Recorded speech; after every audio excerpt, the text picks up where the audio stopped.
soal itu? Ada update-nya ya. Kemarin juga aku ada lihat di berita, aku tahu sih itu ulahnya si John sih. Membawa lagi berita tersebut pakai ahli ya mengatakan bahwa itu bisa jerat UU ITE kasus tersebut. Aku mau update dengan kalian semuanya. Kasus tersebut sudah selesai ya.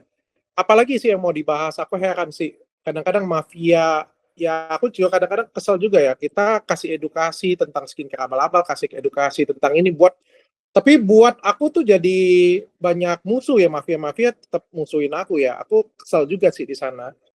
Dok, tadi kan sempat singgung nama-nama Pak John itu. Nah, itu gimana dok? Maksudnya berarti dokter nggak mau ada urusan lagi sama dia atau mau memperingati somasi dia atau seperti apa sih dok?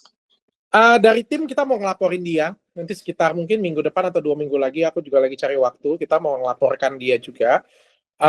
Karena sudah berkali-kali ya kita sudah ngelihat dan kita sudah maafkan secara pribadi, tapi sepertinya dia menyerang secara personal juga tanpa tujuan sih menurutku dan sudah menyebar hoax juga. Jadi sudah saatnya saya laporkan sih menurut saya.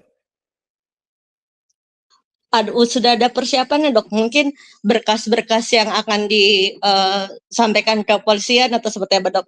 Laporan. Udah semuanya lagi disiapkan oleh pengacara saya. Mungkin lagi nungguin saya ada waktu atau enggak. Mungkin ya minggu depan atau 2 minggu lagi lah ya kita akan ngelaporin. Nanti kalau saya laporin nanti saya akan panggil media juga nanti. Dok, mungkin apakah bisa flashback sedikit mungkin dok? Ya ini kan kasus udah 4 bulan lalu, mungkin udah ada apa penyebab dia melaporkan dokter tuh kenapa sih mungkin dok?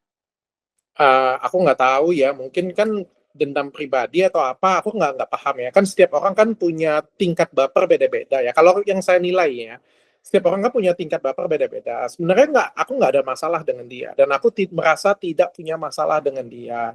Aku pernah bawa dia ke podcast dan aku kenal dengan beliau. Tapi selanjutnya kan aku membawa podcast berseteru dengan dia atau berseberangan pendapat dengan dia. Dan dia merasa tersinggung tentang itu. Ya, menurutku semua orang punya hak yang sama di podcastku ya. Semua orang berhak speak up, berhak berbicara. Tapi kalau dia kesel dengan aku tentang masalah itu kan menurut aku juga nggak pas ya. Karena aku berhak memberikan siapapun untuk berbicara di podcastku. Nah, sejak saat itu beliau sering menyerang-nyerang secara personal. Dan selama ini sih aku diamin ya. Bahkan demo klinikku berkali-kali tentang kontenku. Yang kemarin juga kasus Padang juga dia demo juga, dia sponsor juga gitu kan. Aku masih bisa sabar sih. Aku hadapin kayak gitu punya kan. Cuma yang terakhir ini menurutku sudah penggiringan sudah parah banget ya.